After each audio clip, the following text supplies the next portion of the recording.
Movie की starting में अभिषेक को देखते हैं जो एक पुरानी सी बस उत्तर प्रदेश के गांव की तरफ जा रहा होता है और बार बार वो कंडक्टर से पूछता रहता है कि फुलेरा गांव है वो कब आएगा। इस बात से गुस्सा होकर कंडक्टर उसे बोल देता है कि फुलेरा गांव जब भी आएगा मैं तुम्हें बता दूंगा, मैं तुम्हें कहीं किडनैप करके थोड़ी ना ले जाऊँगा। फिर हम फ्लैशबैक में देखते हैं अभिषेक को दिल्ली के एक मॉल में आया हुआ है अपने फ्रेंड प्रतीक के साथ। उसका वो कॉलेज फ्रेंड है और वो कॉर्पोरेटर है और उसकी जो सैलरी है वो अभिषेक से ज़्यादा है और अभिषेक के पास यही एक सरकारी नौकरी बची हुई है। उसका पहले ये नौकरी उसका एक बैकअप था, बट उसके पास फ़िलहाल अभी यही एक नौकरी है। और उसका फ्रेंड प्रतीक उसे कहता है तू वहाँ रहेगा और डेवलपमेंट करेगा। प्रेजेंट में अभिषेक फिर अपने ऑफिस पहुँचता है और अपनी बाइक से ऑफिस के लिए निकलता है। ऑफिस के पास उसका 2 लोग वेट कर रहे होते हैं। ये है विकास जो उसका असिस्टेंट है और ये है डेप्यूटी प्रहलाद। दोनों बताते हैं कि चाबी प्रधान जी के पास है और वो आते ही होंगे। अभिषेक थोड़ा कंफ्यूज हो जाता है, आते ही होंगे क्या मतलब?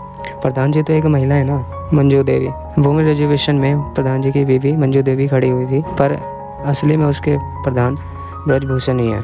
और फिर प्रधान जी वहाँ पे पहुँचते हैं और अपने हाथ धोते हैं। उनके हाथ में एक लोटा भी होता है। फिर वो चाबी अपनी उनकी जेब में देखते हैं, बट उन्हें चाबी मिलती ही नहीं। फिर वो पूरे खेत और वहाँ का जो इलाका पूरा छान मारते हैं, बट वो चाबी नहीं मिलती है। फिर रास्ते में अभिषेक को वो प्रधान बताता है कि सारी ज़मीन उसकी है। फिर पूरा दिन निकल जाता है पर चाबी नहीं मिलती है। फिर अभिषेक कहता है क्यों ना हम जो ताला है वो तोड़ देते हैं, और ब्रजभूषण कह देता है कि ताला नहीं टूटेगा क्योंकि ये ताला असली में उसकी बीवी मंजू देवी का है। विकास चाबी बनाने वाले को बुलाने के लिए कहता है। फिर प्रधान विकास को कहता है कि अभिषेक की बाइक ले जाओ और चाबी वाले को बुला के लेकर आओ। अभिषेक ये सबसे खुश नहीं है, पर वो कर भी क्या सकता है। फिर ब्रज को मंजू देवी का फ़ोन आता है और वो उसे बोलते हैं कि आखिर चाबी तुमने खो कहाँ दी। फिर जब ब्रज घर पहुंचता है तो झगड़ा जारी रहता है। फिर ब्रज अपनी बीवी मंजू देवी को कहता है कि उन्हें हम सचिव को है अपने घर बुला लेते हैं एक रात के लिए रहने के लिए, पर मंजू मना कर देती है क्योंकि उनके घर में एक जवान बेटी भी है।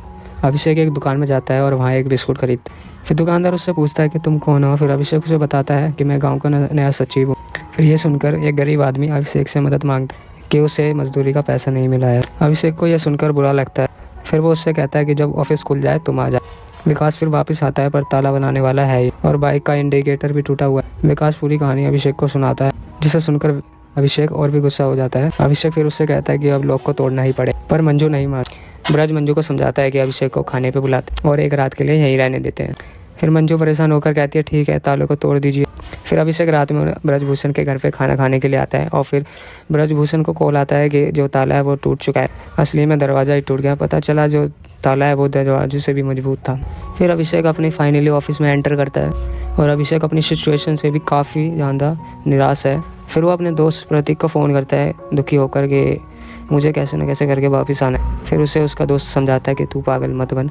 फिर उससे वो समझाता है कि IIM में वर्क एक्सपीरियंस की ज़रूरत होती है और इसलिए तू ये जॉब कर और काम खत्म होने के बाद 4 घंटे के कैट के लिए प्रिपरेशन कर। अगली सुबह विकास ऑफिस पहुंचता है और अभिषेक को जगाता है और उससे कहता है दोपहर हो गया और अभी तक आप जगे ही नहीं। फिर अभिषेक टाइम देखता है कि अभी तो सिर्फ 9 ही बजे, लेकिन ये गाँव तो यहाँ लोग जल्दी उठ ही जाते हैं। फिर पंचायत में सभी लोग डिसाइड करते हैं जो सोलर पैनल लाइट्स है वो कहाँ कहाँ लगेगी। फिर अभिषेक को पता लगता है जो सोलर पैनल लाइट्स हैं वो पहले ही डिसाइड हो चुका है कि कहाँ कहाँ लगनी है। जो एक बची हुई लाइट है उसका डिसाइड होना है कि वो कहाँ पे लगेगी। सब लोगों ने सारी लाइटें अपने घर के सामने लगवा ली हैं, लेकिन अभिषेक चाहता है जो 13वीं लाइट है वो ऑफिस के सामने लगे ताकि वो रात में पढ़ाई कर सके। इससे पहले अभिषेक कुछ बोलता, लेकिन उससे पहले एक आदमी बताता है कि जो 13वीं लाइट है वो भूत वाले पेड़ के पास लगवा देनी चाहिए और सब इस बात से सहमत हैं। फिर अभिषेक रात में पढ़ाई करने के लिए बैठता है, लेकिन इमरजेंसी लाइट की भी लाइट खत्म हो जाती है और थोड़ी देर में कैंडल्स भी।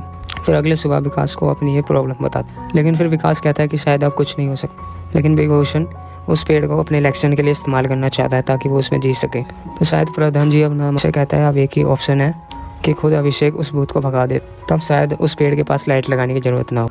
फिर अभिषेक वहाँ उस पेड़ के पास पहुँचता है, लेकिन वहाँ उसे कुछ भी नहीं मिलता, सिर्फ एक बड़ा सा बरगद का पेड़ दिखता है, वो भी एक अंधेरी जगह में। अभिषेक इस मिस्ट्री को इन्वेस्टिगेट करता है। फिर वो एक टीचर के पास जाता है। फिर उसे पता लगता है कि वो नशे में था। तब उसने देखा कि पेड़ उसके पीछे भाग रहा है। मतलब ये सब भूत की कहानी बिल्कुल बकवास है।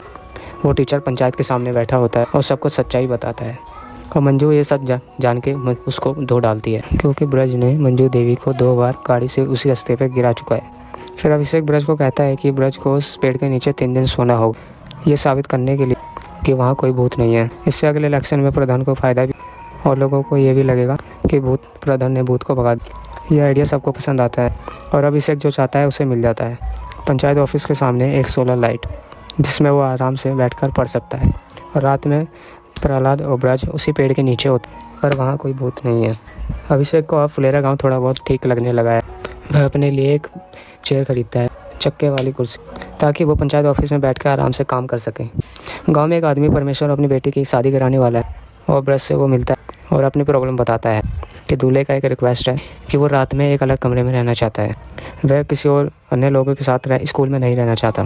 फिर प्रधान अभिषेक को फ़ोन करता है। फिर वो उससे पूछता है कि दूल्हे को क्या तुम अपने साथ ऑफिस में एक रात रहने दो, पर अभिषेक ना कहता है कि उसे पढ़ाई में प्रॉब्लम हो। ब्रज अभिषेक की बातों को समझता है। फिर ब्रज को कहता है कि सचिव कब से प्रधान की आदेश को ठुकराने लगा। ये सब हो रहा है उस चक्के वाली कुर्सी की वजह से। जिसके बाद अभिषेक के ऑफिस को साफ करवाया जाता है, जो अभिषेक को अच्छा नहीं लगता और उसके ऊपर से परमेश्वर का उसको काम भी करना पड़ता है। विकास उसे समझाता है कि गांव में जब शादी होती है तो सब मिलकर जश्न मनाते हैं। तभी ब्रज प्रहलाद से उस कुर्सी के बारे में बात करता है। फिर प्रहलाद ब्रज से कहता है कि तुम भी एक कुर्सी खरीद लो, जिससे ब्रज और अभिषेक बराबर के हो जाएंगे। फिर ब्रज को और भी बड़ा बनना। फिर रात में दूल्हा पंचायत ऑफिस में आता है और उस दूल्हे के बहुत नखरे हैं। अभिषेक खुद को शांत रखकर उसकी हर बात मानता। जब उसको वो चेयर ठीक नहीं लगती तो वो अभिषेक से कहता है कि उसकी अभिषेक की चक्के वाली कुर्सी चाहिए, तो अभिषेक उसे लाकर दे देता है। पर वो दूल्हा कुर्सी में से प्लास्टिक फाड़ने लगता है, जिसे देखकर अभिषेक गुस्सा हो जाता है। वो दूल्हे को गाली दे देता है इंग्लिश में, जो वो दूल्हा है भी। फिर वो बहुत गुस्सा हो जाता है। फिर वो एक मीटिंग होती है। फिर वो दूल्हा वही गाली उस अभिषेक को दे देता। फिर यह बात वहीं पे ख़त्म हो जाती। जाते जाते दूल्हा उसे कहता है कि उसे दहेज में वो चक्के वाली कुर्सी भी चाहिए, नहीं तो वो शादी नहीं करेगा। अभिषेक के पास कोई और ऑप्शन नहीं है। उसकी चक्के वाली कुर्सी को कार में लोड किया जाता है और प्रधान भी यही चाहता था कि उस कुर्सी से पीछा छूटे। ब्रज कहता है कि तुम मेरी कुर्सी ले लो और प्रहलाद कहता है कि ब्रज के पास बहुत सारे पैसे हैं, वो ले लेंगे, वो अपने लिए नई कुर्सी ले लेंगे। फिर अगले दिन प्रधान वैसी कुर्सी ले आते हैं, यानी कि चक्के वाली। अभिषेक और गाँव के पंचायत वाले लोग अलग अलग जगह पर जाते हैं और स्लोगन्स को पेंट किया जा रहा है लोगों को जागरूक करने के लिए, ताकि एक परिवार में 2 से ज़्यादा बच्चे ना हो। डिप्टी प्रधान कहता है कि ये स्लोगन लिखने से कुछ बदलने वाला नहीं, लोग जितना चाहें उतने बच्चे पैदा ही करेंगे। अभिषेक प्रधान से बात करता है कि उसे दूध खरीदना है। प्रधान उससे सवाल पूछने लगता है कि तुम्हें गाय का चाहिए या भैंस का, और भैंस का चाहिए तो भैंस भी 3 प्रकार की हैं, और प्रधान उसे फ्री में दूध देने के लिए राजी हो जाता है। फिर सभी उस जगह जाते हैं जहाँ स्लोगन लिखा हुआ है। प्रहलाद थोड़ा नाराज, क्योंकि ये थोड़ा ज़्यादा ही हो गया, पर प्रधान और अभिषेक को ज़्यादा फ़र्क नहीं पड़ता, क्योंकि वैसे भी लोग इस पे ज़्यादा ध्यान देने वाले नहीं हैं। मंजू ब्रज को कहती है क्या ज़रूरत थी फ्री में अभिषेक को दूध देने की, पता भी है कि घर में कितना खर्चा है, बेटी की शादी भी करनी है। तभी अभिषेक जगह जगह ये स्लोगन पेंट करवा रहा होता है और एक आदमी इस स्लोगन को पढ़ के बहुत ज़्यादा गुस्सा हो जाता है। वो उससे कहता है अभिषेक कि तुम्हारे हिसाब से मेरा तीसरा बच्चा वापस ही रहा है, और उससे धमकी देता है स्लोगन को मिटाने के लिए। और वहाँ कुछ और लोगों को बुलाता है जो इस स्लोगन देख के गुस्सा हो जाता है और कहते हैं अगले इलेक्शन में वो प्रधान को वोट नहीं देंगे। अभिषेक ये बात प्रधान को बताता है और प्रधान वो स्लोगन मिटाने के लिए अभिषेक को बोलता है, पर यह अभिषेक नहीं कर सकता क्योंकि ये ऑर्डर सीधा वीडियो ने दिया है और ये करने पर अभिषेक की नौकरी भी जा सकती है। प्रधान एक लौकी चुराकर अभिषेक को देता है और कहता है और जाके अपने सुपीरियर से बात करो।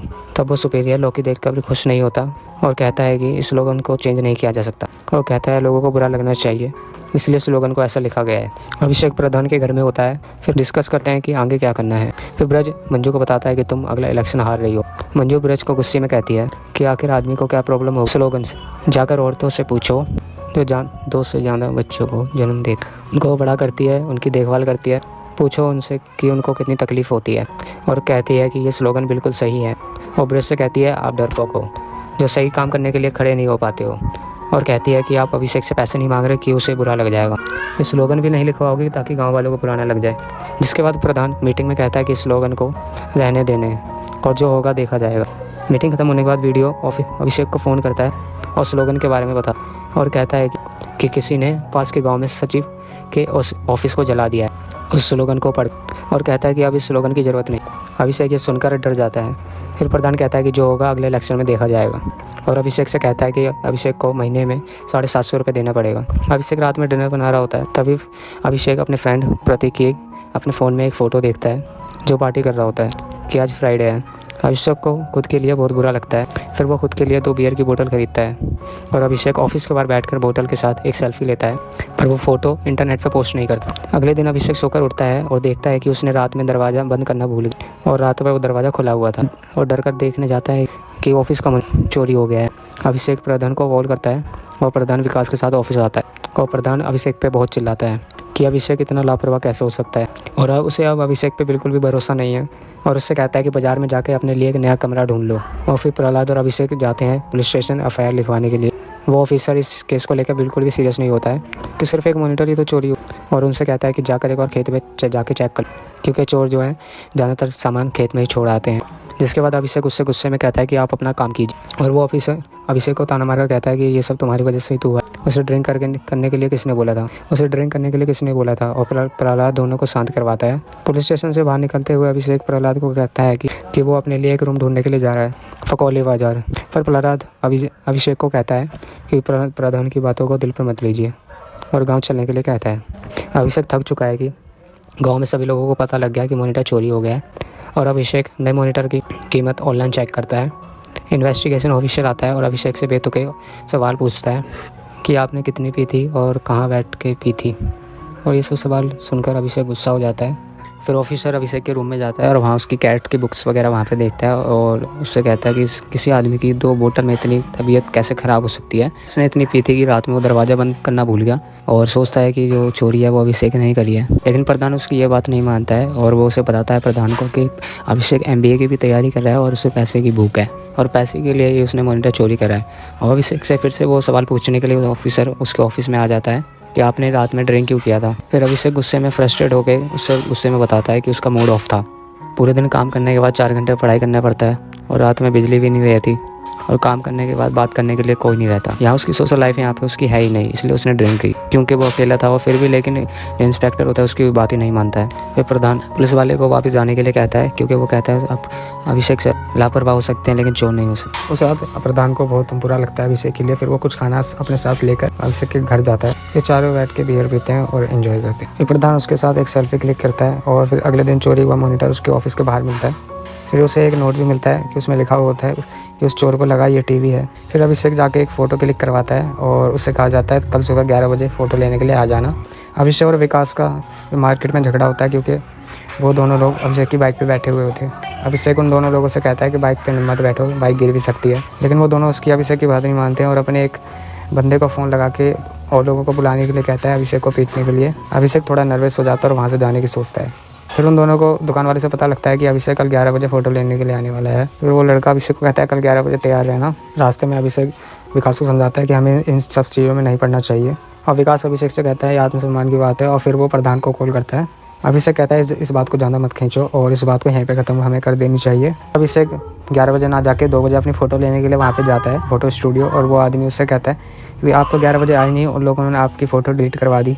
फिर उस रात अभिषेक को वो दोनों फ़ोन लगा के उससे डिस्टर्ब करते हैं और उल्टा सीधा कहते हैं, जिससे अभिषेक उसे चैलेंज कर देता है। फिर अगले दिन चारों गॉगल्स पहन के लड़ाई के लिए तैयार होकर जाते हैं। वहाँ पहुँचकर प्रधान अपनी राइफ़ल दिखा के उन्हें डराता है। वे समझ जाते हैं कि ये राइफ़ल नकली है और प्रधान को धक्का दे देते हैं। ये देखकर अभिषेक को गुस्सा आ जाता है और राइफल लेके उन चारों पे वो अकेला ही हमला कर देता है। अभिषेक का ये पागल वाला रूप देख के गुंडे डर जाते हैं। फिर अगले ही दिन अभिषेक उसी फोटो स्टूडियो में अपने फोटो शूट करवाता है। कैट का एप्लीकेशन सबमिट करता है।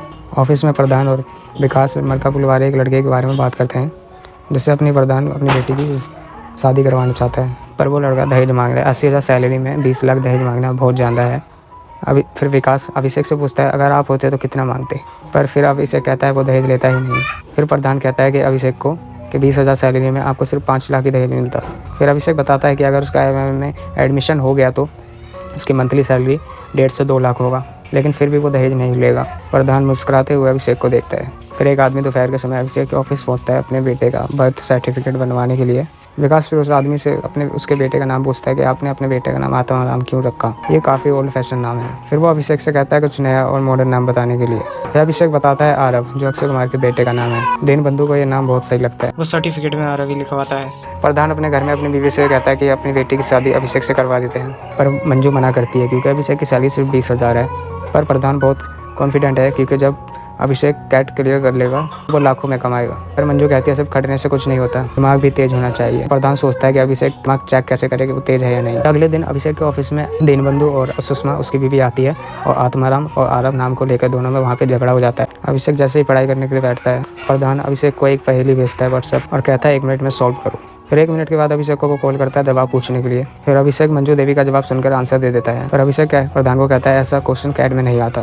फिर प्रधान अभिषेक के ऑफिस जाता है और एक प्रॉब्लम सॉल्व करने के लिए कहता है, क्योंकि अभिषेक ने वो क्वेश्चन छोड़ दिया था क्योंकि वो क्वेश्चन टफ है, लेकिन बाद में वो क्वेश्चन वो सॉल्व कर लेता है। जो टाइम प्रधान ने उसे दिया था उससे 6 सेकंड पहले ही वो क्वेश्चन सॉल्व कर देता है। प्रधान जी फिर उससे इंप्रेस हो जाते हैं और कहता है आप कैट क्लियर कर लेंगे। फिर प्रधान को कॉल आता है। फिर वो दोनों सुषमा और दीनबंधु के घर पहुंचते हैं, जो आत्माराम और आरव नाम को लेकर अभी भी लड़ रहे हैं। फिर अभिषेक को एक आइडिया आता है कि बच्चे के सामने 2 उंगली रखने के लिए दोनों में से जो भी उंगली वो चुनेगा वो नाम फाइनल हो जाएगा। सुषमा और दीनबंधु मान जाते हैं। फिर प्रधान घर पे मंजू देवी को कहता है देख लिया कि अभिषेक कितना स्मार्ट है, पर मंजू अभी भी नहीं मानती। पर मंजू मलकापुर वाले लड़के से ही उसकी शादी करवाना चाहती है। प्रधान वही अपनी बेटी के साथ भी वही टेक्निक यूज़ करता है अभिषेक और मलकापुर वाले लड़के को चुनने के लिए। पिंकी जो नींद में सोई होती है वो अभिषेक को ही चुनती है। सुषमा और दीनबंधु का बेटा आरव नाम को चुनता है। जैसे सुषमा नाराज हो जाती है। 2 हफ्तों के बाद अभिषेक कैट एग्जाम देकर आता, पर वो खुश नहीं है। वो खुद को रूम में लॉक कर लेता है। लगता है उसका कैट एग्जाम है वो अच्छा नहीं गया। 2 महीना हो चुका है उसके कैट के एग्जाम को लेकर, लेकिन अभी भी वो अपना मूड ऑफ करके बैठा हुआ है। विकास अभिषेक का मूड ठीक करने के लिए उससे कहता है फिर से तैयारी कर लो, इस बार तो आप कर ही लोगे।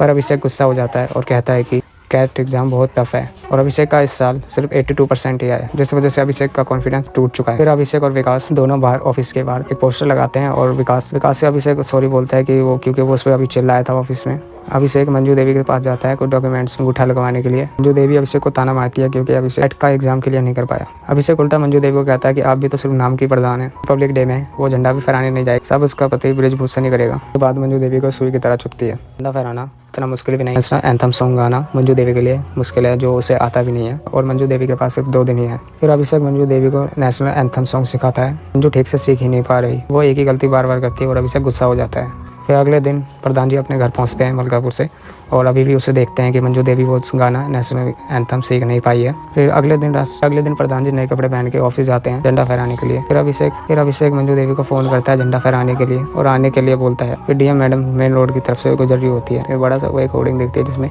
बड़ी सी फोटो प्रधान जी की लगी हुई होती है, जिसमें ब्रिज की फोटो भी है, उसके नीचे प्रधानपति भी लिखा हुआ है, जिसे देखकर डीएम मैडम गाड़ी को फुलेरा गांव की तरफ मोड़ने के लिए कहती है। प्रधान जैसे ही झंडा फहराने वाला होता है वहाँ डीएम मैडम पहुंच जाती है और प्रधान जी पे चिल्लाती है और ऑफिस की बाउंड्री से बाहर जाने के लिए उसे बोल देती है और वो अभिषेक पे भी चिल्लाती है और उसे सस्पेंड करने का ऑर्डर देती है। फिर तभी मंजू देवी आती है ऑफिशियल बोर्ड मेंबर्स के साथ, जो उनके हस्बैंड्स उनकी जगह काम कर रहे थे। और मंजू देवी फिर नाटक करती है कि हर साल वही झंडे फहराती है और डीएम के कहने पे मंजू झंडा फहराती है और फिर राष्ट्रीय गान भी गाती है। मंजू फिर थोड़ा अटकती है लेकिन ब्रिज उसकी मदद करता है। डीएम समझ जाती है कि मंजू अपने पति को बचा रही है। फिर डीएम मंजू को कहती है ऑफिस का काम खुद संभालने के लिए, जो कुछ भी नहीं आता है फिर अपने पति से मदद मांगने। जाते समय अभिषेक का भी सस्पेंशन कैंसिल कर देती है। नेक्स्ट में अभिषेक को देखते हैं जो अपने दोस्त को प्रतीक को कॉल करके बताता है कि वो फिर से कैट का एग्जाम है वो क्लियर करेगा, उसके लिए वो फिर से तैयारी करेगा, जिसके लिए उसे 1 और साल फुलेरा में ही रहना पड़ेगा। फिर प्रतीक अभिषेक से कहता है कि गांव में कुछ ऐसा ढूंढ जो तुझे गांव से प्यार हो जाए, फिर तू पढ़ाई भी ठीक से कर पाएगा। फिर अभिषेक वाटर टैंक के ऊपर जाता है फिर वहाँ पर व्यू देखने के लिए, लेकिन उसे कि ये सोचकर कि वो ऊपर से गांव का व्यू दिखेगा तो उससे गांव से प्यार हो जाएगा, पर ऐसा नहीं होता। और तभी अभिषेक किसी लड़की की खांसने की आवाज़ सुनता है। तब अभिषेक उस लड़की को देखता है और वो लड़की बताती है कि वो मैं प्रधान की बेटी रिंकी हूँ। तब ये बात सुनकर अभिषेक थोड़ा मुस्कुराता है और इसी के साथ पंचायत का सीजन 1 यहीं पे एंड होता है। अगर वीडियो आपको पसंद आई है तो वीडियो को लाइक करना और चैनल को सब्सक्राइब करना। मिलते हैं नेक्स्ट वीडियो में, टेक केयर।